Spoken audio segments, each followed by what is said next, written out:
VOW92 और मैं हूं साहिल जाफरी। दुनिया भर की तरह यूनान के दारुल-हुकूमत एथन में भी सफारतखाना पाकिस्तान में यौम आज़ादी के हवाले से एक तकरीब का इनकाद किया गया। जानिए आज की स्पेशल रिपोर्ट में। दुनिया भर की तरह यूनान के दारुल-हुकूमत एथन में भी 14 अगस्त के हवाले से सफारतखाना पाकिस्तान एथन में एक पुरवकार तकरीब का इनकाद हुआ, जिसमें पाकिस्तानी बरादरी समेत समाजी, कारोबारी और सहाफ़ी बरादरी समेत कम्युनिटी ने भरपूर शिरकत की। परचम कुशाई यूनान में कायम मकाम सफ़ीर अजीम खान ने की।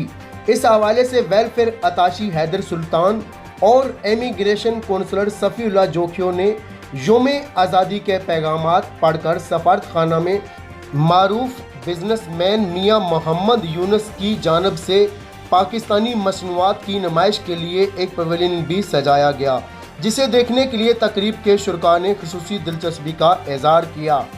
स्टेशन के साथ मिल किया, मुझे बड़ी खुशी हुई। फर्स्ट टाइम इतने बड़े ब्रांड जो आप पाकिस्तान के बनवा के लेके आ रहे हैं और यहाँ के स्टैंडर्ड के हिसाब से पाकिस्तान में बना रहे हैं। मुझे बड़ी खुशी हुई कि एक पाकिस्तानी यहाँ पे अपनी मेहनत और जस्तजू के साथ इनके साथ इस मार्केट में कम्पीट करा और एक मार्केट में कम्पीट करने के अलावा एक स्टैंडर्ड वाली चीज़ अवेलेबल है मार्केट। मुझे बड़ी खुशी हुई और मैं कोशिश करूँगा जितने और भी पाकिस्तानी इन चीज़ों को फॉलो करें और अपना नाम इस्तेमाल करें।